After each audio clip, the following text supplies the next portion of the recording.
അമ്മ, ആ പൂജിക്കാൻ വച്ചിരിക്കുന്നത് ഔഷധങ്ങളാണോ? എന്താണത്? ഒരു താളിയോലയൊക്കെ കണ്ടല്ലോ അമ്മ.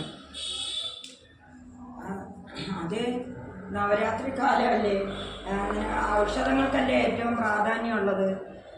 അതായത് ദേവി തന്നെ ഔഷധമായി പരിണമിക്കണമെന്നല്ലേ. ഇപ്പം നമ്മൾ മോഡേൺ മെഡിസിൻ അല്ല, ഇത് ആശ്രമത്തിലെ പ്രധാനപ്പെട്ട ഒരു ഔഷധമാണ്. അത് ഗുരുനാഥൻ്റെ ഭഗവാൻ പ്രഭാകര സിദ്ധിയുടെ താളിയോലകളിൽ നിന്നുള്ള ഒരു സാമ്പിളാണത്. ഏകദേശം 25 വർഷങ്ങളായിട്ട് ഇത് ഉപയോഗിക്കുന്നുണ്ട്, 4 നൂറ്റാണ്ടായിട്ട്. ഇവിടെ പൂജയ്ക്ക് വയ്ക്കും. പൂജയ്ക്ക് വയ്ക്കുന്ന പറഞ്ഞാൽ ഈ ഒരു സാമ്പിളാണ് വയ്ക്കുന്നത്. ആയിരക്കണക്കിന് ആളുകൾ ഇത് പിന്നീട് ചോദിക്കും. കാര്യം എന്തും ഔഷധമായി മാറണമെങ്കിൽ ദേവിയുടെ കാരുണ്യം വേണം. ഔഷധം വിഷമായി മാറും, വിഷം ഔഷധമായി മാറുമെന്നാണ് ദേവി ഭാഗവതം പറയുന്നത്. അപ്പോൾ ഈ 9 ദിവസത്തെ രാപ്പകലുകൾ എല്ലാം പൂജിക്കുകയാണ്, എല്ലാവരെയും പൂജിക്കുകയാണ്. എല്ലാ വസ്തുവിലും ചൈതന്യം നിറയുകയാണ്. നിങ്ങളുടെ മോഡേൺ സയൻസ് നിങ്ങൾ പറയുന്നല്ലോ മാറ്റർ ആൻഡ് എനർജി എന്ന്. ഇവിടെ മഞ്ഞളാണ് പ്രധാനമായിട്ടും നമ്മൾ പ്രസാദമായിട്ട് ഞാൻ തൊടാൻ കൊടുക്കുന്ന എല്ലാവർക്കും. കുങ്കുമം, മഞ്ഞൾ, കണ്ണാടി, ചെപ്പ്, അട്ടമക്കല്ലി ഒന്നും വേണ്ട, എല്ലാ സാധനങ്ങളും പൂജയ്ക്ക് വയ്ക്കും. കാര്യം ഐശ്വര്യ വസ്തുക്കൾ എന്തെല്ലാം ഉണ്ടോ അതെല്ലാം ദേവിയാണ്, വേറെ ഒന്നുമല്ല. നമ്മൾ വിചാരിക്കുന്ന ഭൗതികം വേറെ ആധ്യാത്മികം വേറെ എന്നല്ലേ, ഒരിക്കലും അല്ല. ആത്മീയതയും ഭൗതികവും ഒന്ന് തന്നെയാണ്. അപ്പൊ ഈ മനുഷ്യനെ തന്നെയാണ് ഈശ്വരൻ ഇരിക്കുന്നത്. ആ കൂടകത്ത് നീ എപ്പോഴും എന്നോട് കേട് തീർപ്പതിനായിട്ടിരിക്കണം, കൂടലർകുല നാശിനി എന്നാണ് പ്രാർത്ഥിക്കുന്നത്. കാരണം എന്താ, ഈ ഇപ്പോഴത്തെ സ്ഥിതിക്ക് ഒരുപാട് പ്രൊമോട്ട് ചെയ്ത് പറഞ്ഞിട്ട് അത് നമ്മുടെ ഈ ഏറ്റവും കൂടുതൽ സ്വീകരിക്കേണ്ടത് ആയുർവേദക്കാരും ഈ ഇപ്പോഴത്തെ മോഡേൺ ഹിപ്നോട്ടിസക്കാരുമാണ്.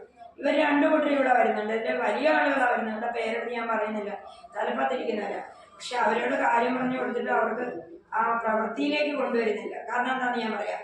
രോഗത്തിൻ്റെ ഒരു നിദാനം ചരകൻ പറയുന്നത്. ഞാൻ ഡോക്ടറല്ല, ഞാൻ സിദ്ധ വഴി വന്നതാണ്. എൻ്റെ ഗുരുനാഥന്മാർ 18 സിദ്ധന്മാരിൽപ്പെട്ട അഗസ്ത്യർ തുടങ്ങി ഇങ്ങോട്ട് പ്രഭാകര സിദ്ധിയോഗി എന്ന് പറയുന്ന എൻ്റെ ഗുരുനാഥൻ. പാമ്പാടി സിദ്ധർ എന്നാണ് അദ്ദേഹത്തിന് തമിഴ്നാട്ടിൽ പറയുന്നത്. അദ്ദേഹത്തിന് അതിലുള്ള ഒരു കാര്യങ്ങളിൽ ലോകത്തില്ല, ശിവപ്രഭാകര സിദ്ധിയോഗി. അപ്പം എൻ്റെ ഗുരുനാഥന്മാർ പറഞ്ഞതാണ്, സിദ്ധന്മാർ പറഞ്ഞതാണ് മരുന്നായി ഭവിച്ചിരിക്കുന്നത്. ഒരിക്കലും ആയുർവേദത്തിന് കണ്ടുപിടിക്കാൻ പറ്റാത്ത ചില മരുന്നുകളുണ്ട്. പക്ഷെ ഇവിടുത്തെ താന്ത്രികന്മാർക്ക്, വൈദികന്മാർക്ക് അത് അറിയാവുന്ന കാര്യങ്ങളുണ്ട്. അവർ ഈ ആയുർവേദമായിട്ട് കണക്ട് ചെയ്യാൻ ഒരു അവസരം ഉണ്ടാവുന്നില്ലല്ലോ. പക്ഷെ ഞാനിവിടെ വൈദികതയ്ക്കും മറ്റു കാര്യങ്ങൾക്കും ഒരുപോലെ പ്രാധാന്യം കൊടുക്കുന്നുണ്ട്. ഇപ്പം ദിവസം നിങ്ങളോട് ഞാൻ പറയുന്നില്ലേ, നവധാന്യ ഹോമമുണ്ട്, നവധാന്യ ഹോമമുണ്ട്, പയറ്, എള്ള, കടല, മുതിര, എന്തെല്ലാം 9 ധാന്യങ്ങൾ ഇവിടെ ഹോമിക്കുന്നുണ്ട്. അപ്പം ആ 9 ഇഷ്ടമാരി ഹോമിക്കുന്നുണ്ട്. ആശ്രമം മാത്രമല്ല, ആശ്രമത്തിൻ്റെ വിശ്വാസികളായിട്ടുള്ള അനേകം കുഞ്ഞുങ്ങളുടെ പേരെടുത്ത് പറയുന്നില്ല. അമ്മ എനിക്ക് വേണ്ടിയിട്ടുള്ള നവധാന്യ ഹോമം വേണം, അങ്ങനെ ഹോമമുണ്ട് ഇവിടെ. അതെന്തുകൊണ്ടാണ് ചെയ്യുന്നത്? നമ്മൾ അഗ്നിക്ക് കൊടുക്കുമ്പോഴേ അഗ്നി അതിനെ സ്വീകരിച്ചിട്ട് പ്രാണനിലേക്ക് എത്തി, പ്രാണൻ ദേവന്മാരിലെത്തിക്കും. അതായത് അന്നാത് ഭവന്തി ഭൂതാനി പർജന്യാത് അന്നസംഭവ യജ്ഞാത് ഭവന്തി പർജന്യ യജ്ഞം കർമ്മസമൽഭവ. മഴയില്ലെങ്കിൽ നമ്മൾ എന്താ ചെയ്യണം? അതിവൃഷ്ടി ഉണ്ടായാലും എന്താ ചെയ്യുക? അപ്പം സമവൃഷ്ടി ഉണ്ടായെങ്കിൽ മാത്രമേ ഭൂമിയിൽ പുല്ല് പോലും കിട്ടും. ഔഷധം വേണ്ടേ? അപ്പം അത് വേദവാക്യമാണിത്, ഭഗവത്ഗീത പറഞ്ഞിട്ടുള്ളതാണ് നമ്മളോട്. അപ്പം അങ്ങനെ നമ്മൾ കൊണ്ടുവന്നിരിക്കുന്ന ഈ ബോഡി എവിടെ നിന്നാണ്? അന്നത്തിൽ നിന്നുണ്ടായതാണ്. മാതാപിതാക്കൾ കഴിച്ച അന്നത്തിൽ നിന്നുണ്ടായതാണ് ഈ പഞ്ചഭൂത ശരീരം. അപ്പം എന്തുകൊണ്ട് ഈ ശരീരം മെയിൻറ്റെയിൻ ചെയ്യണമെങ്കിൽ തീർച്ചയായിട്ടും സസ്യങ്ങളില്ലാതെ പറ്റത്തില്ല. അതായത് എന്താ പറയുന്നത്, പൂർവകർമാനുസരൂ സാരേണ മോഹപാശേന യന്ത്രിതം കച്ചിത് ആത്മാ തദസ്മിൻ ജീവഭാവം പ്രപദ്യത. ഈ ആത്മാവ് പണ്ട് ഒന്നുമല്ലാതെ നിന്നിരുന്നു. നിങ്ങൾ പുനർജന്മം പൂർവ്വജന്മം എന്നൊക്കെ പറയുന്നുണ്ട്. പൂർവ്വജന്മാർത്തിതം പാപം വ്യാധി രൂപേണ വർത്തത തൽശാന്തി ഔഷധി ജപതപഹോമാതി എന്ന് വേറെ വസ്തു പറയുന്നുണ്ട്. അപ്പം ജീവഭാവം വന്ന്, ഈ മനുഷ്യഭാവം വന്ന്, ജീവഭാവം വന്നെങ്കിലേ ഈശ്വരഭാവം കിട്ടത്തുള്ളൂ. ജീവഭാവം വന്നെങ്കിൽ മാത്രമേ ഈശ്വരഭാവത്തിലേക്ക് വരത്തുള്ളൂ. അതുപോലും വന്നില്ലെങ്കിൽ തമോഗുണം പറ്റില്ല. അപ്പം ഇതിനൊക്കെ വന്നിരിക്കുന്ന ഈ ശരീരം തീർച്ചയായിട്ടും ഔഷധങ്ങളാണിത്. ഇത് മുഴുവനും ഔഷധമാണ്, മാതാപിതാക്കൾ കഴിച്ച ആഹാരമാണ്. അപ്പം അതിനെന്താണ് ചെയ്യേണ്ടത്? യജ്ഞകർമ്മങ്ങൾ തുടർന്നുകൊണ്ടേയിരിക്കണം. ഓരോ ആശ്രമങ്ങളിലെ ഹോമങ്ങൾ വേണം, ഓരോ വീടുകളിലും ഹോമങ്ങൾ വേണം, ഓരോ ക്ഷേത്രങ്ങളിലെ ഹോമങ്ങൾ വേണം. നമ്മൾ ഈ കൊട്ടും ബഹളവും കൂവലും പാട്ടും മാത്രം പോരാ. സത്യം അറിയാവുന്നതുകൊണ്ട് പറയുകയാണ്, ഈ നവരാത്രി കാലത്ത് ചണ്ഡിക ഹോമം വരെ ക്ഷേത്രങ്ങളിൽ നടത്തണം, ദേവീക്ഷേത്രങ്ങളിൽ പ്രധാനമായിട്ട് നടത്തണം. കാര്യം പ്രകൃതിയിലേക്ക് നമ്മൾ കൊടുക്കുന്നതേ തിരിച്ചു കിട്ടുകയുള്ളൂ. പ്രകൃതി എന്താണ് നമ്മളോട് മടിച്ചു നിൽക്കുന്നത്? ഒന്നും കൊടുക്കുന്നില്ല. അപ്പൊ ക്ഷേത്രങ്ങളിൽ വെറുതെ കിടന്ന കൂട്ടം ബഹളം കൂട്ടുന്നതല്ലാതെ താന്ത്രികമായും വൈദികമായും കർമ്മങ്ങൾ ചെയ്യുന്നില്ല. അപ്പൊ ഞാൻ അതിൻ്റെ കാരണം പറയാം. ഇനി എന്തിന് ഈ ദേവി എന്ന് പറഞ്ഞ് മേളത്തുണ്ടെന്നല്ലോ. ബ്രഹ്മി, ഗന്ധാഷ്ടകം, ചന്ദനം, അകിൽ, രാമച്ചം, കച്ചുരിക്കിഴങ്ങ്, കൊട്ടം, കുങ്കുമപ്പൂവ്, ഇത്രയും സാധനങ്ങളാണ് ഇവിടെ ഉപയോഗിക്കുന്നത്. ഗന്ധാഷ്ടകം ശുഭം ദേവി, ദേവാനാം ഹൃദയംഗമം, ബ്രഹ്മാദി സർപ്പാൻ മൂർത്തി അശാവസൂനബി, സർപ്പങ്ങളെ പോലും ആകർഷിക്കുന്നതാണ്. അപ്പം ഗന്ധാഷ്ടകം പുകയ്ക്കുന്നില്ല ഒരു വീട്ടിൽ. അഷ്ടകം ഉണ്ടോ? ഇല്ല, ഒന്നും പുകയ്ക്കുന്നില്ല. അപ്പൊ ഇതൊക്കെ ചെയ്തെങ്കിൽ മാത്രമേ ദേവിയുടെ ആകർഷണം, ദേവന്മാരും വേണ്ടേ, ദേവി മാത്രം മതിയോ? ദേവിയുടെ ഒരുപാട് അസിസ്റ്റൻസ് ആണ് ദേവതകള്, ഒരുപാട് പോസിറ്റീവ് ഊർജ്ജമാണ്, മുഴുവൻ പ്രകാശരൂപിയാണ്. അപ്പോഴേ ഇപ്പോൾ നമ്മൾ വിഷമിക്കുന്നത് എന്തുകൊണ്ട്? നമ്മൾ വിഷമിക്കുന്നത് ഓരോ രോഗങ്ങളാണ്. ഇവിടെ വരുന്നത് 90% പറയുന്നത് രോഗമാണ്, ബുദ്ധിമുട്ടാണ്, ഉറക്കം വരുന്നില്ല, ദാരിദ്ര്യമാണ്. ദേവിയെ 7 ജന്മങ്ങളിൽ ഭജിക്കാതിരുന്നു, ആ വീട്ടിൽ ദാരിദ്ര്യം കാണും. ഈ നവരാത്രി കാലത്ത് ദേവിയെ ഭജിക്കാതിരുന്നാൽ ദാരിദ്ര്യം വരും. നമ്മളാണ് ഈഗോ, നമ്മുടെ ഈഗോ കൊണ്ട് നമുക്ക് സയൻസാണ് വലുത്, ശാസ്ത്രബുദ്ധിയല്ല നിരീക്ഷിക്കുക. സർപ്പം വിചാരിച്ചാൽ എന്ത് ചെയ്യാനാ? അവിടെ കാവിൽ പോയി തൊഴുതിട്ട് എന്ത് ചെയ്യാൻ എന്നൊക്കെ ചോദിക്കുന്നവരോടാണ് ഞാൻ പറയുന്നത്, സാധാരണക്കാരോടല്ല. അവരൊക്കെ വിചാരിച്ചാലേ വല്ലതും നടക്കൂ. ആധുനിക ശാസ്ത്രം മുട്ടുകുത്തിയിരിക്കുകയാണ് കേട്ടോ. അപ്പോൾ എന്താണ്? നമ്മളുടേതായിരിക്കുന്ന ജീവന ദോഷം കൊണ്ട് നമ്മൾ പറയത്തില്ലേ, അത് ചെയ്തു ഇത് സ്വയം കൃത അനർത്ഥമാണ് ഇന്ന് നമ്മൾ അനുഭവിക്കുന്ന ഈ രോഗവും ഇതൊക്കെ തന്നെ. പിന്നെ നമ്മുടെ ആർത്തി, അത് പറയാതിരിക്കാൻ നിവൃത്തിയില്ലാത്ത ഒരു അഗ്രീഡി മൈൻഡ് എന്നാണ് അതിന് പറയുന്നത്. എല്ലാം എനിക്ക് വേണം, മൈൻഡ് എല്ലാം ഇല്ലാതാക്കാനാണ് വിട്ടേക്കുന്നത്. മനസ്സിൽ എന്തെങ്കിലും ഒരു മോഹം ഉണ്ടെങ്കിൽ ഇല്ലാതാക്കാനാണ് ജന്മം എടുത്തിരിക്കുന്നത്. നമ്മുടെ വിചാരം സ്വാർത്ഥത കൊണ്ട് എല്ലാം വേണം. ഏറ്റവും വലിയ രോഗം ഉണ്ടാക്കുന്ന സെൽഫിഷ്നെസ് ആണ്. അപ്പൊ രാഗാദി ദോഷരഹിതനായിരിക്കണം. അങ്ങനെയുള്ള ഒരു വൈദ്യൻ ദേവി മാത്രമേ ഉള്ളൂ. കാരണം ഇതെല്ലാം ഉണ്ടാക്കിയിരിക്കുന്ന ദേവിയാണ്, മനസ്സിനെ ഉണ്ടാക്കിയിരിക്കുന്ന ദേവിയാണ്. മനസ്സിന്റെ ആധിപത്യം ചന്ദ്രനാണ്, കാരകത്വം. അപ്പൊ അമാവാസിക്കും പൗർണമിക്കും നമ്മൾ പൂജ ചെയ്യുന്നു. അതെന്തുകൊണ്ട്? മനസ്സ് ആ സമയത്ത് വികലമാകാതിരിക്കാനാണ്. അപ്പൊ ചന്ദ്രനെ കൊണ്ട് നോക്കുമ്പോഴാണ് ദേവിയും അമ്മയും. ചന്ദ്രനെ ഏത് ഭാവത്തിൽ നിൽക്കുന്നതെന്നാണ് ജ്യോതിഷ പണ്ഡിതന്മാർ ചോദിക്കുന്നത്. ജ്യോതിഷൻ ശാസ്ത്രമാണ്. ചന്ദ്രന്റെ പൊസിഷൻ നോക്കിയിട്ട് ആ വ്യക്തി കഴിഞ്ഞ ജന്മം അമ്മയെ പൂജിച്ചോ എന്നുള്ള അറിയാം, അമ്മയെ നോക്കിയിട്ടുണ്ടോ എന്നുള്ള അറിയാം. സർവാവിഷ്ട സ്ഥാനത്തായിരിക്കും ആ വ്യക്തിക്ക് ചന്ദ്രൻ നിൽക്കുന്നത്. പോയ ജന്മം അമ്മയെ നോക്കിയിട്ടുള്ള വ്യക്തിയാണെങ്കിൽ, അല്ലെങ്കിൽ കണ്ടുപിടിക്കാനില്ല, തീർച്ചയായിട്ടും കണ്ടുപിടിക്കാനില്ല. അപ്പൊ അതുകൊണ്ട് ചന്ദ്രമാ മനസ്സോ ജാത ചക്ഷോ സൂര്യോ അജായത മുഖാദിന്ദ്ര ചഗ്നിച്ച പ്രാണാദ്വായ അജായത, ഇങ്ങനെയാണ് പോകുന്നത് സൂക്തങ്ങളൊക്കെ. അപ്പൊ നമ്മൾ ചുരുക്കം പറഞ്ഞാൽ എല്ലാം ബോധിക്കേണ്ട സമയമാണ് ഈ സമയം. കാരണം ഒരു ഉദാഹരണം ഞാൻ നിങ്ങളോട് പറയാം. ഇത് എന്തിനാണെന്ന് വെച്ചാൽ എല്ലാവർക്കും തോന്നുന്ന നിസ്സാരമുണ്ട്. എനിക്കിത് വലുതാണ്. കാരണം 25 വർഷമായിട്ട് ആളുകൾ ഇവിടെ വന്നിട്ട് ചോദിക്കുന്ന അമ്മയെ പ്രഭാകര സിദ്ധിയോഗിയുടെ താളികോലകളിൽ നിന്നെടുത്തിട്ടുള്ള ആ ഒരു എണ്ണയുണ്ടോ, എക്സ്റ്റേണൽ യൂസ്, ഹെർബല. അപ്പൊ നമ്മളത് പണ്ട് വലിയ ഫാർമസി രജിസ്ട്രേഷൻ എടുത്തു, ഇപ്പോഴും നമ്മൾ എടുക്കാൻ ശ്രമിച്ചുകൊണ്ടിരിക്കുകയാണ്. പുറത്തേക്കൊന്നും കൊടുക്കുന്നില്ല. ഇവിടെ വന്ന ഒരു രോഗി ഉറക്കമില്ല, പറയുന്ന എത്രയാണെന്നറിയാമോ? ഉറങ്ങാൻ കിടന്നാൽ ഉറക്കം വരുന്നില്ല, രാവിലെ ആകുമ്പോൾ എഴുന്നേക്കുക. 6 മാസമായിട്ട് ഉറങ്ങാത്തവർ ഇവിടെ വന്നിട്ടുണ്ട്. പത്തനാപുരത്തുനിന്ന് 1 മാസമായിട്ട് ഉറങ്ങാത്തവരുണ്ട്. അപ്പൊ ഇങ്ങനെ ഉറക്കം എന്ന് പറയുന്നതാണ് ഹീലിംഗ്.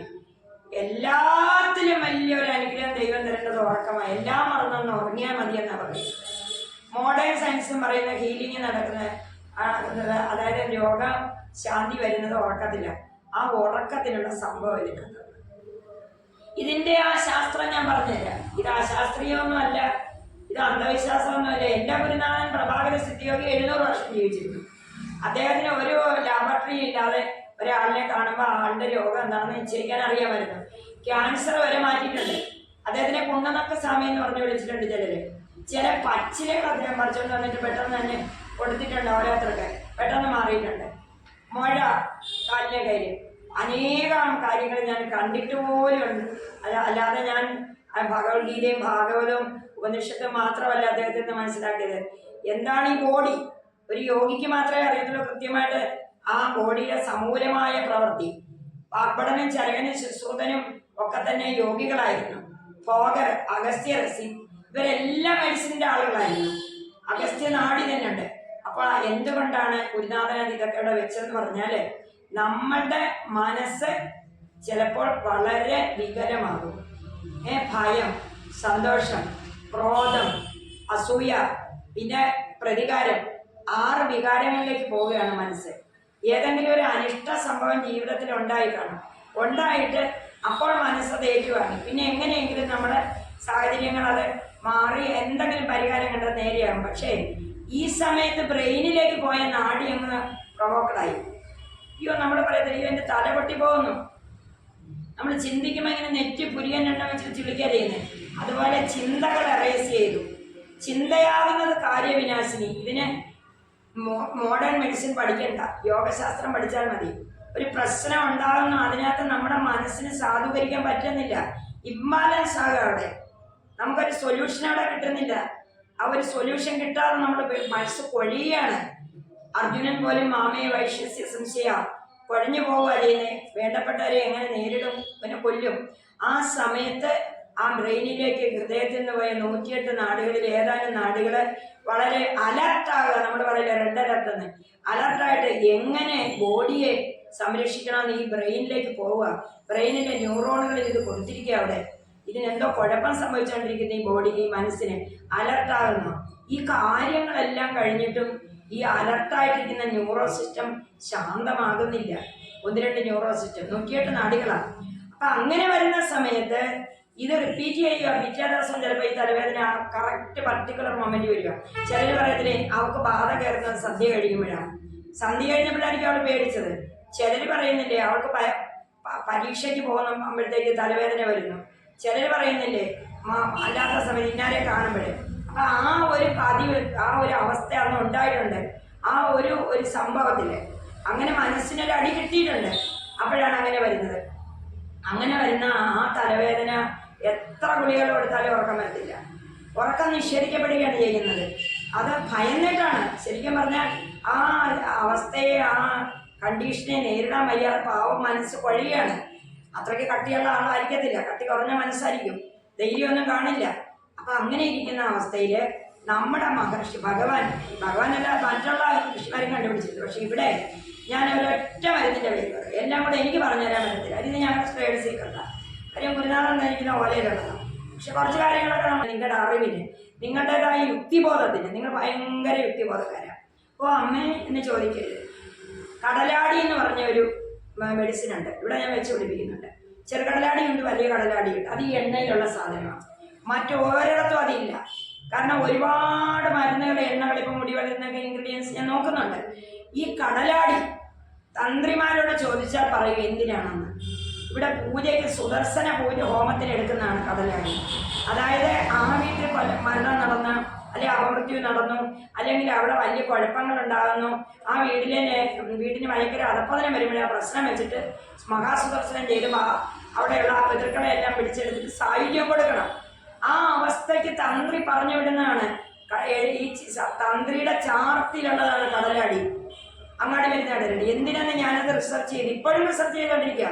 അപ്പം നിങ്ങൾ ചോദിക്കണം, ഇത്രയും പ്രായമായിട്ട് അമ്മയ്ക്ക് എന്നാ നേടാനാണ്? അടുത്ത ജന്മം ഞാൻ ഡോക്ടറായാലും എനിക്ക് വലിയ പ്രതീക്ഷകളാണ് കേട്ടോ. ഞാൻ അങ്ങനെയൊന്നും വിട്ടു പോകുന്ന ആളൊന്നല്ല. എന്തെങ്കിലും ഉപകാരപ്രദമായ ഒരു ജന്മം കിട്ടുവാണെങ്കിൽ ഞാൻ അതുകൊണ്ട് വരും. വീണ്ടും സോക്രട്ടീസ് പറഞ്ഞത് ഉയർന്ന ചിന്തകളുമായിട്ടില്ല. എനിക്ക് മരണവിധിയില്ല, എൻ്റെ മനസ്സിനും വാർദ്ധക്യം ബാധിച്ചിട്ടില്ല. നിങ്ങൾക്ക് ഉപകാരം ചെയ്യാൻ പറ്റുവാണെങ്കിൽ ഞാൻ അടുത്ത ജന്മം വീണ്ടും വരാം. ഞാനിപ്പോൾ റിസർച്ച് ചെയ്യട്ടെ. നമ്മൾ കാണുന്നില്ലേ കണ്ടിന്യൂറ്റി ആയി ജീവിതം. മരണമില്ലടോ, ബോഡി മാറ്റമേ ഉള്ളൂ. മരണഭീതി നിങ്ങൾക്ക് വേണ്ട. കൂടുതൽ നമ്മുടേതായിട്ടുള്ള ആ കഴിവുകൾ, നമ്മുടെ എഫിഷ്യൻസി സൂക്ഷിച്ചു വെക്കുക. പാടാനും എഴുതാനും എല്ലാത്തിനുള്ള എഫിഷ്യൻസി അത് സൂക്ഷിച്ചു വെക്കണം. വല്യമ്മയായി വല്യപ്പനായി കൊള്ളരുതാത്തവരായി എന്നൊക്കെ പറയുന്നത് അസൂയ കൊണ്ട് ചെറുപ്പക്കാർ പറയുന്നതാണ്. Never mind it. ഇപ്പം ഞാൻ പറഞ്ഞുകൊണ്ട് വരട്ടെ, ഈ കടലാടി ഞാൻ റിസർച്ച് ചെയ്തപ്പോഴേ ബാധ ആവാഹിക്കൽ, ആകർഷിക്കൽ. ഞാൻ നേരത്തെ ഒരു വീഡിയോ ഇട്ടിട്ടില്ലേ, എന്താണ് ആകർഷണ നിയമം അല്ലേ, ഡയോപട്രേഷൻ. അത് കൊള്ളാവുന്നവരെ ആകർഷിക്കാനാണ്. പേയം പിശാചിനെ അവിടേക്ക് കിട്ടിക്കഴിഞ്ഞു. അപ്പം കടലാടി, ചെറുകടലാടി, തിരികടലാടി. ഇനി ഏറ്റവും വലിയൊരു മെഡിസിൻ പറയും. 72 ഇൻഗ്രീഡിയൻസ് ഉണ്ട്. അത് മുഴുവൻ പറഞ്ഞുകൊണ്ടിരിക്കാൻ പറ്റില്ല, പിന്നെ ഒരു വീഡിയോ ഞാൻ പറയാം. അപ്പം ഞാൻ ഈ സംഭവം എടുത്തോട്ടെ, ഈ സംഭവം ഞാനൊന്ന് എടുത്തോട്ടെ. ഇത് കണ്ടോ, ഈ സംഭവം, ഇത് ഇത്രയേ ഉള്ളൂ. ഈ സാധനം, ഇതിനകത്ത് ഇത്ര ഇൻഗ്രീഡിയൻസും അതിനൊക്കെയുള്ള കാര്യങ്ങളാണ് ഇതിനകത്തുള്ളത്. ഈ സംഭവം ഉണ്ടാക്കിയെടുക്കണമെങ്കിൽ 5 ദിവസത്തെ ബദ്ധപ്പാടാണ്. ഒരു ദിവസം ഈ മെഡിസിൻസ് മുഴുവൻ കളക്ട് ചെയ്യാൻ, മെഡിസിൻ എടുക്കാൻ അറിയാവുന്നവർക്ക് വൈദ്യന്മാരുണ്ട് ഇവിടെ. എല്ലാ ദിവസവും എടുക്കാൻ പറ്റത്തില്ല ഈ മെഡിസിന്. ചില മെഡിസിൻ അതിൻ്റെ ദൈവത്തിന് ശക്തിയുള്ള പോലെ ചെടിക്കും ശക്തിയുണ്ട്. ഓരോ ചെടിക്കും ഓരോ ദേവതയാണ്. അതുപോലെ എടുത്തുകൊണ്ട് വന്നിട്ട് അത് നല്ല സമയം നോക്കിയിട്ട് അതിൻ്റെ ജ്യൂസ് എടുത്തിട്ട് നല്ല സമയം നോക്കിയിട്ട് ഗുരുവിനെ എൻ്റെ അനുഗ്രഹം വാങ്ങി അയ്യപ്പനെ സ്മരിച്ചിട്ട് നമ്മൾ എണ്ണകളും ജ്യൂസുകളും അങ്ങാടികളും എല്ലാം ചേർത്ത് ഭക്തി മത്സരമാണ് നമ്മൾ ഇതുണ്ടാക്കുന്നത്. ഒരിക്കലും ഇത് ലാഭേച്ഛയ്ക്ക് ഞാൻ കൊടുക്കത്തുമില്ല. പലരും ചോദിക്കുന്നുണ്ട്, അമ്മേ അങ്ങനെ ഇതാണ്ട്. അപ്പം ചെയ്യാൻ ആൾ വന്നിട്ടുണ്ട്, ഡോക്ടറായി കഴിഞ്ഞു. ഡോക്ടറായി ഇവിടെ തന്നെ ഡോക്ടർ ഉണ്ടായി കഴിഞ്ഞു, ചെറുമോൻ അത് ചെയ്ത്. പക്ഷെ എൻ്റെ അടുത്ത് വന്നാൽ ഒരു അഫക്റ്റഡ് പാർട്ടി വന്നിട്ട് അമ്മ ഒട്ടും ഉറക്കം കിട്ടുന്നില്ല. നമുക്കറിയാൻ പറ്റുമല്ലോ സംഭവം ഏതെങ്കിലും ഒരു സംഭവമാണെന്ന്. നമുക്കത് അനലൈസ് ചെയ്ത് എടുക്കാനും പറ്റും. ഉദാഹരണം പറയാം. കഴിഞ്ഞ ദിവസം ഒരു മനുഷ്യൻ വന്നിട്ട് പറഞ്ഞു, ഒരു വലിയ യോഗിയ സാധകനാന്ന് പറഞ്ഞു വന്ന ആളുടെ അവിടെ കൂട്ടിന് കൊണ്ടുവന്നതാണ്. അപ്പോൾ ആ പിടിച്ചവൻ ഇവിടെ വന്നിട്ട് പറഞ്ഞു, എൻ്റെ ദേഹം മുഴുവൻ സ്തംഭിച്ചിരിക്കുന്നു, എനിക്ക് ഭയങ്കര വേദനയാണ്, ഒന്നും ചെയ്യാൻ പറ്റുന്നില്ല. ഇങ്ങനെ പല അമ്പലങ്ങളിലായിട്ട് ഇദ്ദേഹം എന്നെ കൊണ്ടുപോകുന്നുണ്ട്, പുണ്യസ്ഥലങ്ങളിലും തിരുവണ്ണാമലയിലൊക്കെ. അപ്പോൾ ഇയാൾ വലിയ ഭക്തനാണെന്ന് പറഞ്ഞ് നമസ്കരിയൊക്കെ ചെയ്ത്, മറ്റേ ആൾ വേറെ എന്താ ചോദില്ല, അയാൾക്കൊരു പേടി എൻ്റെ അടുത്ത് സംസാരിക്കും. അല്ല, അടുത്ത് വന്നു കഴിഞ്ഞപ്പോഴത്തേക്ക് നമുക്കൊരു ഇൻഡ്യൂഷൻ ഉണ്ട്. നമ്മുടെ മൈൻഡ് ഈ ബ്രഹ്മത്തിൻ്റെ ആ മനസ്സായി നിൽക്കുമ്പോഴേ നമുക്കിതൊക്കെ പറയത്തുള്ളൂ. അപ്പോൾ അദ്ദേഹത്തിനോട് പെട്ടെന്ന് തന്നെ എനിക്ക് കിട്ടിയ മെസ്സേജ്, നമുക്കിപ്പോൾ TV എഴുതി വരുന്ന പോലെ മെസ്സേജ് തരും. ആ മെസ്സേജിൽ എനിക്ക് കിട്ടിയത്, നീ കൊല കണ്ടോളാന്നാണ് ചോദിച്ചത്. അപ്പം ഇയാൾ വല്ല ക്ലീൻ ഇമേജ് ആയിട്ടാണ് ഈ കൂടെ കൊണ്ടുവന്നിരിക്കുന്ന ആൾ, വലിയ പുണ്യാത്മാവായിട്ടാണ് പുള്ളി വന്നേക്കുന്നത്. അപ്പം അതുവരെ ഒന്നുമില്ല, അങ്ങനെ എങ്ങനെയാന്ന് പറഞ്ഞ് എൻ്റെ സുഹൃത്താന്നൊക്കെ പറഞ്ഞു വന്ന വലിയ കാറിൽ. അപ്പോഴത്തേക്ക് ഈ ആൾ പറഞ്ഞു, ഞാൻ പേര് പറയുന്നില്ല, വടക്കും കോഴിക്കോടുന്ന്, ഈ ആൾ പറഞ്ഞു, എൻ്റെ ചേട്ടനെ വെട്ടിക്കൊടുന്നത് ഞാൻ എൻ്റെ കണ്ണിന് കണ്ടതാണ്. അന്നേരം സ്തംഭിച്ചു പോയതാണ് രക്തവും തലച്ചോറും. ആലോചിച്ചു, ചെറിയ കാര്യത്തിൽ വലിയ കാര്യം ഒളിഞ്ഞിരിക്കുക. അപ്പം ന്യൂറോ സിസ്റ്റം സ്തംഭിച്ചു. ഇതെൻ്റെ ഗുരുനാഥൻ പറഞ്ഞിട്ടുണ്ട്. രക്തം സ്തംഭിച്ചു കഴിഞ്ഞാൽ വേദന വരും ശരീരത്തിന്. അതേ കാരണം അതാ, കാസ് ആൻഡ് എഫക്റ്റ് തിയറിയാണ്. നിദാനം, ചരകം പറഞ്ഞിരിക്കുന്ന നിദാനം, പ്രജ്ഞാപരത, നമ്മുടെ ഗിൽറ്റി കോൺഷ്യൻസ്. അയാളല്ല, അയാൾ കണ്ട് ഭയന്നു പോയി. പിന്നീട് അയാൾ പറഞ്ഞു തിരുനെല്ലിയിൽ അവിടെ ഇവിടെയൊക്കെ കൊണ്ട് എങ്ങും പോയില്ല പ്രേതം. പിന്നീട് അയാൾ അടുത്ത് മാറ്റി നിർത്തി. ഞാൻ എൻ്റെ ഒരു ഓറയ്ക്കകത്ത് കയറ്റി എൻ്റെ അടുത്ത് നിർത്തിച്ചോ. സത്യത്തിൽ ഇതിനെയൊന്നും അകത്ത് കയറ്റാറില്ല ഞാൻ. പിന്നെ നമുക്ക് വന്ന് ഇരുന്ന് നമ്മുടെ സത്സംഗം ചെയ്യുന്നതിനിടയ്ക്കാണ് ഇത് കയറി വരുന്നത്. ഓടിക്കാൻ വയ്യ, ഇറങ്ങി പോടാന്ന് പറയാൻ പറ്റുമോ? ഒരു മര്യാദയില്ല. അപ്പോൾ അയാൾ പറഞ്ഞു, ഞാൻ കാണാറുണ്ട് മരിച്ച ദിവസത്തെ ഉടുപ്പ്, വെള്ള ഉടുപ്പ് ഇട്ട് എൻ്റെ വീടിൻ്റെ വാതിക്കൽ ചേട്ടൻ ഇങ്ങനെ നിൽക്കുന്നത് കാണാറുണ്ടെന്നാണ്. ഇതായാലും ഒരു കുപ്പി എണ്ണ കൊടുത്തു വിട്ടു. രാത്രിയിലായാലും സുഖമായിട്ട് ഉറങ്ങിയെന്ന് പറഞ്ഞു. നീ ഇത് കൊണ്ടുപോയിട്ട് നിൻ്റെ ആ ഓറയ്ക്കകത്തേക്ക് അത് വരാതിരിക്കട്ടെ, പിന്നെ സുദർശനമോ എന്താണെന്ന് വെച്ച് മാറ്റാം. അപ്പം ഇതൊരു ഉദാഹരണം പറഞ്ഞതേ ഉള്ളൂ. അപ്പോഴേ നമുക്ക് ഉറക്കം വരാതിരിക്കാൻ പല കാരണങ്ങളുണ്ട്. സ്ട്രെസ് ഉണ്ടായിക്കഴിഞ്ഞ് സ്ട്രെസ് അങ്ങ് മാറിയാലും നമുക്ക് പിന്നീട് ഈ വരുന്ന ഇതെല്ലാം നമുക്ക് പ്രഷർ വരുന്നത് ആ അനുഭവത്തിൻ്റെ ബാക്കി പത്രം ബ്രെയിനിൽ കിടക്കുകയാണ്. അപ്പം ബ്രെയിനല്ലേ വലുത്. നിങ്ങൾ പറയുന്ന ന്യൂറോൺസ് എന്ന് വേണ്ട എല്ലാം അവിടെ ഇരിക്കുകയാണ്, ഇത്രയും സ്ഥലത്ത് ഇരിക്കുകയാണ്. അപ്പം അതിനെ ശാന്തനാക്കാനാണ് മുനിമാർ ചെയ്തിരിക്കുന്നത്. നമ്മൾ സാധാരണ ഒരു കുളിക്കാൻ നേരത്തെ അമ്മ 10 എണ്ണ വെച്ച് കൊടുക്കും. ഇപ്പം എണ്ണ തേക്കത്തില്ല, ചായം തേക്കുക എല്ലാവരുടെയും ജോലി. തലവേദന വരാതിരിക്കത്തില്ല, പ്രഷർ വരും, വരാതിരിക്കത്തില്ല, ഉള്ള ചായ എല്ലാം മരുത്തേക്കുക. അപ്പം ഗുരുനാഥൻ എന്താ ചെയ്യുന്നത്? ഗുരുനാഥൻ ചക്രധാര എന്ന് പറഞ്ഞ സംഭവമാണ്. ഷടാധാരം ഉണ്ട് ഇവിടെ. മൂലാധാരം, സ്വാധിഷ്ഠാനം, മണിപൂരക, അനാഹതം, വിശുദ്ധി, ആജ്ഞാ ചക്രത്തിൽ ആ ധാര കൊടുക്കേണ്ടത്. ഈ പ്രജ്ഞയ്ക്ക് ഒന്നായിരിക്കുന്ന എല്ലാ ഈ 108 നാടിയും കയറിപ്പോകുന്ന പാസേജ് ഇതാണ് ചക്രധാര. ആയുർവേദ ഡോക്ടർമാർക്കറിയാം. ചക്രധാരയ്ക്ക് ഒത്തിരി പേര് ഇവിടെ ഒന്ന് കൊണ്ടുപോകുന്നുണ്ടായിരുന്നു. ഇപ്പം ഞാൻ പ്രൊഡക്ഷൻ ഇത് ചെയ്യേണ്ട ആളുകൾ വേറെയാണ്. ഞാൻ മോക്ഷകാംക്ഷയായിട്ടിരുന്ന് എനിക്കിതിലേക്ക് എൻഗേജിലാകാൻ ഒക്കത്തില്ല. ഞാനിപ്പോൾ ഇതൊന്നും നിങ്ങളെ കാണിച്ചതേ ഉള്ളൂ, ചോദിച്ചതുകൊണ്ട്. പക്ഷേ ഉപകരിക്കാതിരിക്കുന്നതിനൊന്നുമില്ല, ഡോക്ടറുണ്ടല്ലോ. അപ്പൊ ആ ചക്രത്തിലേക്ക് കൊടുക്കുക. ഷഡാധാരത്തിന് ഭയങ്കര പവറാണ്.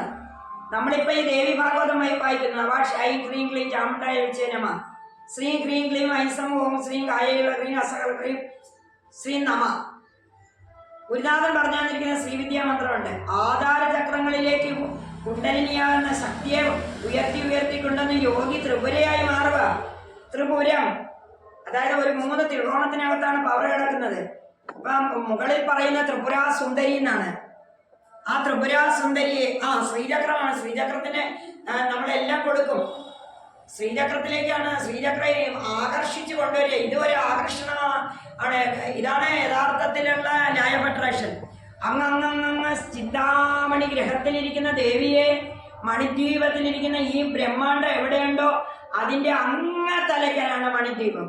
അവിടെ ഏകാന്തമായിട്ടിരിക്കുന്ന മണ്ഡപം ഉണ്ടെന്നാണ് പറയുന്നത്, ഏകാന്ത മണ്ഡപം. ഇപ്പൊ ഞാൻ ഇന്നിവിടെ വായിച്ചു ദേവി ഭാഗവത്തില്. ആ ഏകാന്ത മണ്ഡപത്തിലിരുന്ന് ഭൂമിയിലുള്ള മനുഷ്യരുടെ ഗുണവും ദോഷവും വിചിന്തനം ചെയ്ത് സൃഷ്ടികളെ ആ കർമ്മ ഫലം കൊടുക്കുന്ന പണി അവിടെ മന്ത്രിമാരുമായിട്ട് ചെയ്യുന്നെന്നാ പറയുന്നത്. മഹാത്രിപുരസുന്ദരിയായിരിക്കുന്ന ദേവി ഭാഗവതം വായിക്കണം. ആ 12ാം അധ്യായത്തിലെ ചിന്താമണി ഗ്രഹന്താസ്ഥ എന്ന് പറയും. ആ ചിന്താമണി ഗ്രഹത്തെ കുറിച്ച് ഒന്ന് കേൾക്കുക പോലെ ചെയ്താൽ പാപം തീരുമെന്നാണ് വ്യാസൻ പറഞ്ഞത്. ഞാൻ ഒരു ചെറിയ വീഡിയോയില ദേവി ഭാഗവതത്തിന്റെ മഹാത്മ്യം പറയാം. ഇപ്പൊ ഇതെന്നോട് ഇത് ചോദിച്ചു പോയതുകൊണ്ട് സത്യത്തിൽ ഞാൻ ദേവി ഭാഗവതത്തിന്റെ മഹാത്മ്യം പറയാനാണ് ഉദ്ദേശിച്ചത്. അപ്പൊ അവിടെ ഇതെന്താ പറയേണ്ടത്? പ്രജ്ഞയിലൊരു അപരാധം വന്നു. ഏത് മനുഷ്യനും ഗിൽറ്റി കോൺഷ്യൻസ് ഉണ്ട്. നമ്മൾ തെറ്റ് ചെയ്യുമ്പോൾ മനുഷ്യനല്ലല്ലോ, ദൈവമല്ലേ ഇവിടെ ഇരിക്കുന്ന, ദേവിയല്ലേ. ആ ദേവിക്ക് മറ്റൊരു ജീവജാലത്തെ മനസ്സാകാതെ കർമ്മണ ഉപദ്രവിക്കുമ്പോൾ ഗിൽറ്റി കോൺഷ്യൻസ് വരും ഇല്ലേ? അതാ പരാതാന്ന് ഡോക്ടർമാർ പറയുന്നത്.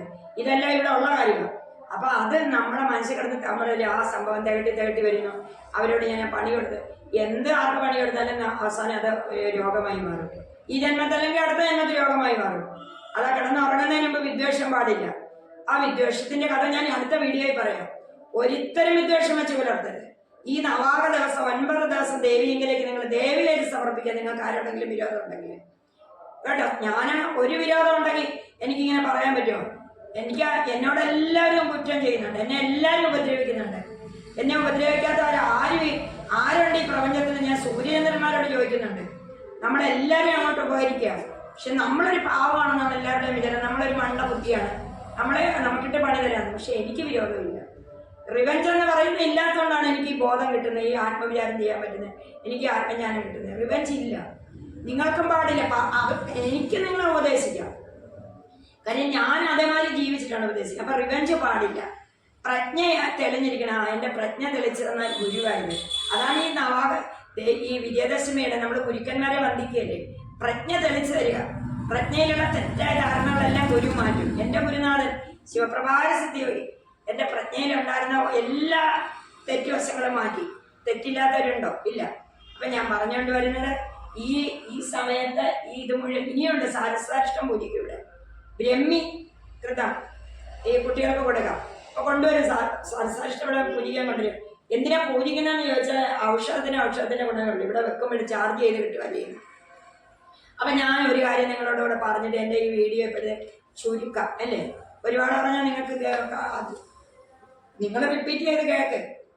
ഇപ്പൊ നമുക്കിതല്ലേ എളുപ്പമാർക്കും. എല്ലാവർക്കും അമ്മയെ കാണാനും പറയുന്ന കേൾക്കാനും സോഷ്യൽ മീഡിയ അവസരം ഒരുക്കിയിരിക്കുകയാണ്. കഴിയുന്നിടത്തോളം പറയാം.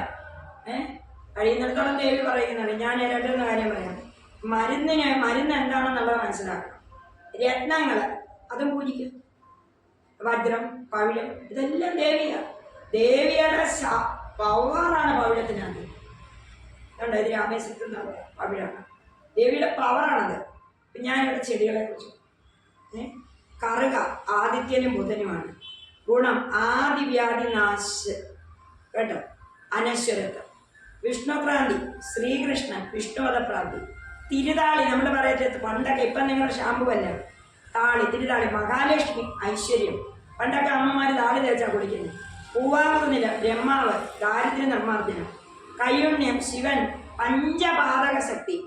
പഞ്ചപാതകം എന്തെന്ന് പറഞ്ഞാൽ മുറ്റമടിക്കുമ്പോഴേ, തീ കത്തിക്കുമ്പോഴേ, വർത്തമാനം പറയുമ്പോഴേ, അരിയാട്ടുമ്പോൾ, മിക്സി പ്രവർത്തിക്കുമ്പോഴേ, നമ്മൾ ഓരോന്ന് തല്ലി പ്രാണികളെ കൊല്ലുമ്പോഴേ, ഈ 5 കൊലപാതകം ചെയ്ത ദോഷമാണ്. നമ്മളൊരു പഴുതാരെ കൊന്നാലും, ഒരു ജീവിയെ കൊന്നാലും, ഒരു കൊതുകിനെ അടിച്ചു കൊന്നാലും, ഉറുമ്പിനെ തല്ലി കൊന്നാലും, ഞാനും ഉറുമ്പിനെയൊക്കെ ചിലപ്പം അറിയാതെ പോകും. പഞ്ചപാതകമാണ് ഗൃഹസ്ഥനുള്ളത്. അപ്പം എന്താണ് കൈയുണ്യം വെച്ച് പൂജിക്കാൻ ഇവിടെ ഇത് എടുക്കുമല്ലോ, ഇതെല്ലാം ദശപുഷ്പമാണ്. ശിവനാണ് പഞ്ചപാതക ശക്തി. ശിവൻ എന്ന് പറഞ്ഞാൽ പാപശാന്തിക്ക് മഹാദേവനെ പറ്റത്തുള്ളൂ. വേണ്ട പോലെ നമശിവായ ജപിക്കണം. ഗ്രീൻ ചേർത്ത് ജപിച്ചാൽ ദേവിയും കൂടെ കിട്ടും. അപ്പൊ ഈ പഞ്ചാക്ഷരി എന്നറിയും മന്ത്രം പഞ്ചപാപം തീർക്കുന്ന മന്ത്രമാണ് കേട്ടോ. അതുകൊണ്ടാണ് നമശിവായ ജപിക്കുന്നത്, നമശിവായ ജപിക്കുന്നത്, നമശിവായ ജപിക്കുന്ന പറയുന്നത്. എല്ലാം ഉണ്ട് അതിനകത്ത് പഞ്ചാക്ഷരിയില്. അപ്പം ആ പഞ്ചാക്ഷരി പഞ്ചപാപത്തെ തീർക്കും ശിവന്റെ മന്ത്രം. അപ്പം പഞ്ചാമൃതത്തെക്കാളും വലുതാണ് നാവിനത്. അപ്പം അത് ശിവന്. പിന്നെ മുക്കുറ്റി പാർവതി, ഭർത്തൃസൗഖ്യം. മുക്കുറ്റി എന്ന് പറയുന്ന ചെടി യൂട്രസിന്റെ പല രോഗങ്ങൾക്കും ഉള്ളതാണ്. ആ താഴ്ന്ന ഇലയോടുകൂടി ഇരിക്കുന്ന ആ പൂവ് ഇന്ന് വളരെ റിസർച്ച് ചെയ്യുന്ന സംഭവമാണത്, ആയുർവേദം. അതായത് യൂട്രസ് സംബന്ധമായ രോഗങ്ങൾക്ക്, ഗർഭാശയ രോഗങ്ങൾക്ക് ഏറ്റവും കൂടുതൽ ഗുണപരമായ ചില ഔഷധങ്ങൾ അതിൽ നിന്ന് ഉണ്ടാകുന്നുണ്ട്.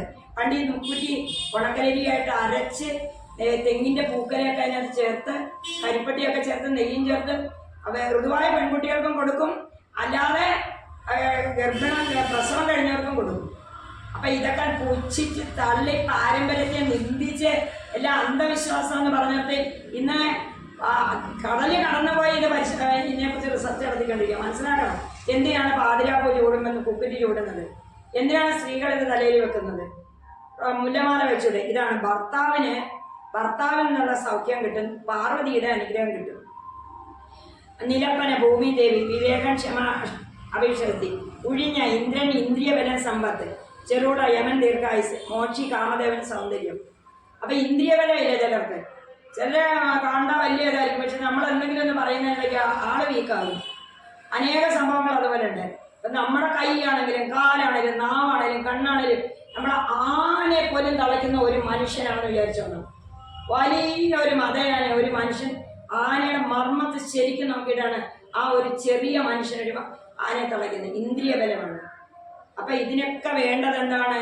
ഇവിടെയുള്ള ചെടികളാണ്. ഇവിടെയുള്ള ആയുർവേദത്തിൽ ഇതൊക്കെ പറഞ്ഞിട്ടുണ്ട്.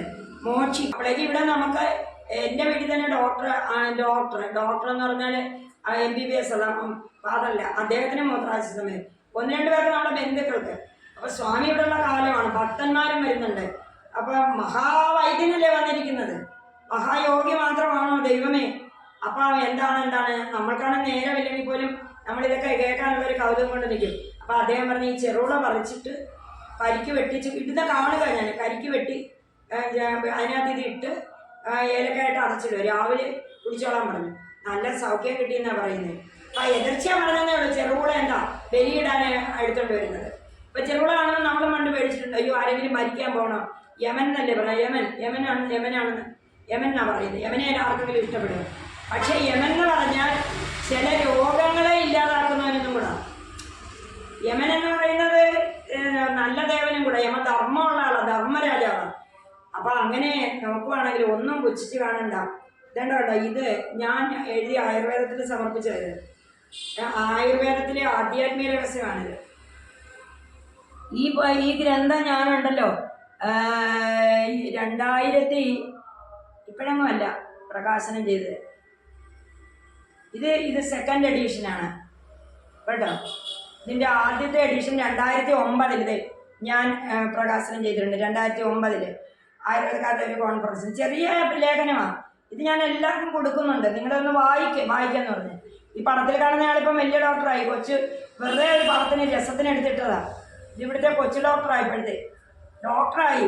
ഇത് വെറുതെ രസത്തിന് കാണാനുള്ളതുകൊണ്ട് എടുത്തിട്ടതാ വലിയ പടം. പക്ഷെ അത്ഭുതമാണെന്ന് പറയണം. ഈ ഗ്രന്ഥം 2009 എഴുതിയത്, ഇപ്പം 2024 അയാൾ ഡോക്ടറായി. അപ്പം ഇതൊക്കെയെന്ന് പറയുന്നത് വെറുതെ പറയല്ല, വിശ്വസിക്കാനോ വിശ്വസിപ്പിക്കാനോ വൈറലാകാനോ ഒന്നുമല്ല. ഒരുപാട് കാര്യങ്ങൾ നമുക്കിനി പഠിക്കേണ്ടിയിരിക്കുന്നു, അറിയേണ്ടിയിരിക്കുന്നു. സർവജ്ഞയുടെ ഒന്നും കയറുന്നില്ല. ചിലപ്പം കാക്കയുടെ കയ്യിലും കരിവുണ്ടെന്ന് പറയത്തില്ലേ, അത് മനസ്സിലാക്കണം. എന്തെല്ലാം കാര്യങ്ങൾ നമുക്ക് പ്രകൃതിയിലുണ്ട് പഠിക്കാൻ മുത്തശ്ശിമാർ പറഞ്ഞു തന്നിട്ടുണ്ട്. അപ്പം ഞാനിതിൻ്റെ എല്ലാം ശാസ്ത്രീയ വശം നോക്കിയിട്ട്, കാരണം ആ പുതിയ ലോകം നിങ്ങൾ ചോദിക്കും, എന്നെ ക്വസ്റ്റ്യൻ ചെയ്യും നിങ്ങൾ. അപ്പം ഞാൻ അതിൻ്റെ ഓരോ ഞാൻ എല്ലാ ആയുർവേദ ഡോക്ടർമാരും എൻ്റെ സുഹൃത്തുക്കൾ. ഞാനിപ്പോൾ കൂടെ പറഞ്ഞു, ഞാനിപ്പോൾ കൂടെ എസ് എൻ മെഡിക്കൽ കോളേജിലെ ഡോക്ടറോട് ഞാൻ പറഞ്ഞു, ദൈവ വ്യവാശ്രയ ചികിത്സ, അതായത് ജപതപ ഹോമാദികൾക്ക് നിങ്ങൾ പ്രാധാന്യം കൊടുക്കുന്നില്ലല്ലോ. എല്ലാ കോളേജ് പ്രിൻസിപ്പൽമാരോടും ഞാൻ പറയുന്നുണ്ട്, നിങ്ങൾ ഈ ഹോമത്തിനൊന്ന് പങ്കെടുക്കുക. ആശ്രമത്തിൽ മരുന്ന് ബ്രാൻഡ് ചെയ്ത് കൊടുക്കുന്നതുകൊണ്ട് മാത്രം പൂർണ്ണ ഫലം കിട്ടത്തില്ല. കാര്യം ആയുർവേദ ഋഷിമാർ കണ്ടുപിടിച്ച സിദ്ധപുരുഷന്മാർ അവരെന്തോ പറഞ്ഞിട്ടുണ്ടോ അതിൽ നിന്ന് പിന്നോട്ട് വാങ്ങിയാൽ നിങ്ങൾ പിന്തള്ളപ്പെടും. ഇപ്പം മോഡേൺ മെഡിസിന് ഇവരുടെ കോമ്പറ്റീഷൻ അല്ലേ. അപ്പം ഒന്ന് മനസ്സിലാക്കണം, നമ്മുടെ ആചാര്യൻ എന്ത് പറഞ്ഞിരിക്കുന്നോ അതിന് മുഴുവൻ കാര്യങ്ങൾ നമ്മൾ ചെയ്യണം. പൂർവജന്മാർജിതം പാപം വ്യാധിരൂപേണ വർത്തതേ തൽശാന്തി ഔഷധേ യവതപ ഹോമാതി. ഒരു വലിയ ഡോക്ടർ എൻ്റെ അടുത്ത് ഇവിടെ കഴിഞ്ഞ ദിവസം വന്നു. അദ്ദേഹത്തിന് ഒരു വലിയ വിഷമമായിട്ടാണ് കൈകൊണ്ട് വന്നത്. അദ്ദേഹം വലിയൊരു തെറാപ്പിസ്റ്റുമാണ്. ഞാൻ പറഞ്ഞു, ഡോക്ടറെ, ആരെയോ കൊള്ളരുതാത്ത പ്രവൃത്തി ഏതൊരു തിരുമിയിട്ടുണ്ട്, അടുത്ത ശിവക്ഷേത്രത്തിൽ ഒരു മൃത്യുഞ്ജയം ചെയ്യും, അങ്ങേക്ക് ആ ബാഡ് എഫക്റ്റ് വന്ന് വെച്ചിരിക്കും. അങ്ങനെയുണ്ടോ? ഞങ്ങളൊക്കെ ഡോക്ടർമാരെ ഞങ്ങളെ അതിരിക്കട്ടെ, പക്ഷെ ബോഡി പഞ്ചഭൂതമാണ്. അയാൾക്ക് ചികിത്സിച്ച് പോയാൽ മതി, പക്ഷേ അയാളുടെ പാപത്തിൻ്റെ ഒരംശം ഇങ്ങോട്ട് ഈ ബോഡിയിലേക്ക് ട്രാൻസ്ഫർ ചെയ്തിട്ടുണ്ട്. അദ്ദേഹം അവിടെ പോയി അടുത്ത ശിവക്ഷേത്രത്തിൽ മൃത്യുഞ്ജയം ചെയ്ത് ധാരയൊക്കെ കൊടുത്തു. ഈ ശിവലിംഗം എന്ന് പറയുന്ന ജീവനാണ്. ഇപ്പം കണ്ടുപിടിച്ചിരിക്കുന്ന ശിവൻ എന്ന് പറയുന്ന പ്രപഞ്ചത്തിന് മുഴുവൻ സൗണ്ടോട്ടല്ല. ആ ശിവലിംഗം എന്ന് പറയുന്ന അണ്ടാകൃതിയിലേക്ക് വന്നിരിക്കുന്ന ഊർജ്ജമാണ് വന്നിരിക്കുന്നത്. അപ്പോൾ സമഷ്ടിയായ ഊർജ്ജത്തിലേക്ക് കൊടുക്കുക. അതൊക്കെ വലിയ ശാസ്ത്രമാണ്, ഞാനിപ്പോൾ അതൊന്നും പറയുന്നില്ല. എന്തായാലും ഇവിടെ 9 ദിവസം ഞാൻ ഈ പണി ചെയ്യും എല്ലാവർക്കും വേണ്ടിയിട്ട്. എന്നെ നിങ്ങളെല്ലാം വിളിക്കുന്നുണ്ട്. സത്യസന്ധമായിട്ട് ഞാൻ 24 മണിക്കൂറും ഈ പൂജാമുറിയിൽ തന്നെ ഇരിക്കുന്ന കടാവിളക്കുണ്ട്. ഏറ്റവും പ്രധാനം എന്ന് പറഞ്ഞാൽ ഭഗവാൻ ശിവപ്രഭാരസിദ്ധയുടെ ഈ ശ്രീചക്രമാണ്. ഇത് ഒരുപാട് പ്രയോജനം ചെയ്യുന്നുണ്ട്. ഈ പുരയിടത്തിൽ കയറുമ്പോൾ തന്നെ എല്ലാവരും പറയുന്നത് അനന്തമായ ഒരു ഊർജ്ജം തോന്നുന്നു എന്നുള്ളതാണ്.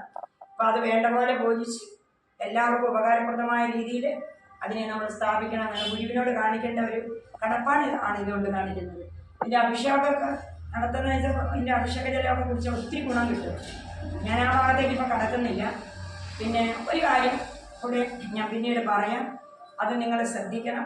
എൻ്റെ അടുത്ത വീഡിയോയിലെന്ന് വെച്ചാൽ പിതൃക്കൾക്ക് മോക്ഷം കിട്ടാതിരിക്കുന്ന എന്തുകൊണ്ടെന്നുള്ള ഒരു ചിന്ത ഞാൻ കണ്ടുപിടിച്ച് വെച്ചിട്ടുണ്ട്.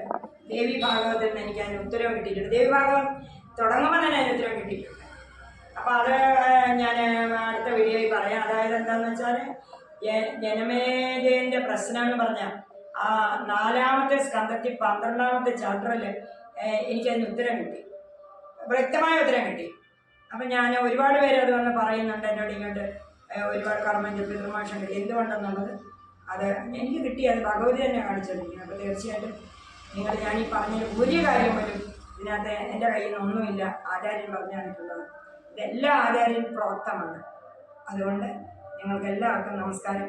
നമശിവായ ജപിച്ച് ദേവി മന്ത്രങ്ങൾ ജപിച്ച് നല്ല ആരോഗ്യ സമ്പൽ സമൃദ്ധിയോട് നല്ല കുടുംബ വ്യവസ്ഥയോട് നിങ്ങൾ പോകാനായിട്ട് ജഗദീശ്വരിയായിരിക്കുന്ന ആ ത്രിപുരാ മാതാവ് ജഗദീശ്വരി ജഗദംബ നമ്മെ അനുഗ്രഹിക്കുവാണ്.